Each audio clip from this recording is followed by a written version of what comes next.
ಪ್ರಧಾನಿ ನರೇಂದ್ರ ಮೋದಿಯ ವಿರುದ್ಧ ಮತ್ತೆ ಸಿಡಿದೆದ್ದಿದೆ ಕಾಂಗ್ರೆಸ್. ರಾಜ್ಯದಲ್ಲಿ ಕಾನೂನು ಸುವ್ಯವಸ್ಥೆ ಹದಗೆಟ್ಟಿದೆ ಅಂತ ಹೇಳಿ ಇವತ್ತು ಮೋದಿ ಹೇಳಿದ್ದಾರಲ್ಲ, ಅದಕ್ಕೆ ಕಾಂಗ್ರೆಸ್ ನಾಯಕರು ತಿರುಗೇಟು ಕೊಡ್ತಾ ಇದ್ದಾರೆ.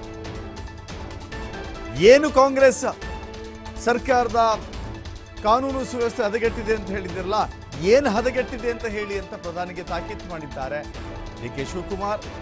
ಬೇರೆ ರಾಜ್ಯಕ್ಕೆ ಹೋಲಿಸಿದ್ರೆ ನಮ್ಮ ರಾಜ್ಯ ಅತ್ಯಂತ ಸುರಕ್ಷಿತ ರಾಜ್ಯ. ಅಟಲ್ ಬಿಹಾರಿ ವಾಜಪೇಯಿ ಅವರು ಬೆಂಗಳೂರಿನ ಬಗ್ಗೆ ಅಭಿಮಾನದಿಂದ ಹೇಳಿದ್ರು. ವಿಶ್ವ ನಾಯಕರು ಬೆಂಗಳೂರಿಗೆ ಬಂದು ಡೆಲ್ಲಿಗೆ ವಾಪಸ್ ಹೋಗ್ತಾರೆ, ಆದರೆ ಬೆಂಗಳೂರನ್ನೇ ಟೀಕೆ ಮಾಡ್ತಾರೆ. ಈ ಆರೋಪ ಸರಿಯಲ್ಲ ಅಂತ ಹೇಳಿ ಡಿ.ಸಿ.ಎಂ ಡಿ.ಕೆ. ಶಿವಕುಮಾರ್ ತಿರುಗೇಟು ಕೊಟ್ಟಿದ್ದಾರೆ. ಹೇಳಬೇಕು ಏನು ಕಾನೂನು, ಏನಾಗಿದೆ, ಬೇರೆ ರಾಜ್ಯಕ್ಕೂ ನಮ್ಮ ರಾಜ್ಯಕ್ಕೂ ಮಾಡಿದ್ರೆ ನಮ್ದು ಮೋಸ್ಟ್ ಸೇಫೆಸ್ಟ್ ಪ್ಲೇಸ್. ಅದಕ್ಕೆ ಜನ ಮುಗಿಲು ಬಂದು ಬೀಳ್ತಾ ಇದ್ದಾರೆ.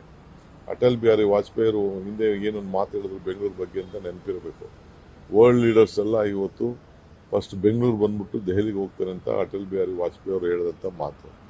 ಇವತ್ತು ನೀವೇ ನಮ್ಮ ರಾಜ್ಯನ ನಿಮ್ಗೆ ಕೊಡಲಿಲ್ಲ ಅಂತ ದೃಷ್ಟಿಯಿಂದ ಇವತ್ತು ಕರ್ನಾಟಕ ರಾಜ್ಯ ಬಗ್ಗೆ ನೀವು ಮಾತಾಡಿದ್ರೆ ಅದು ಭಾರತಕ್ಕೆ ಮಾತಾಡ್ದಂಗೆ. ಭಾರತದಲ್ಲಿ ಕರ್ನಾಟಕ ಇದೆ. ಕರ್ನಾಟಕದ ಮುಖಾಂತರ ಭಾರತವನ್ನು ವಿದೇಶದಲ್ಲಿ ಜನ ನೋಡ್ತಾರೆ. ಅದನ್ನ ಪ್ರಧಾನಮಂತ್ರಿಗಳು ತಾವೆಲ್ಲ ಗಮನಿಸಬೇಕು. ಇದು ಮಾಡೋದು ಸರಿ ಇಲ್ಲ.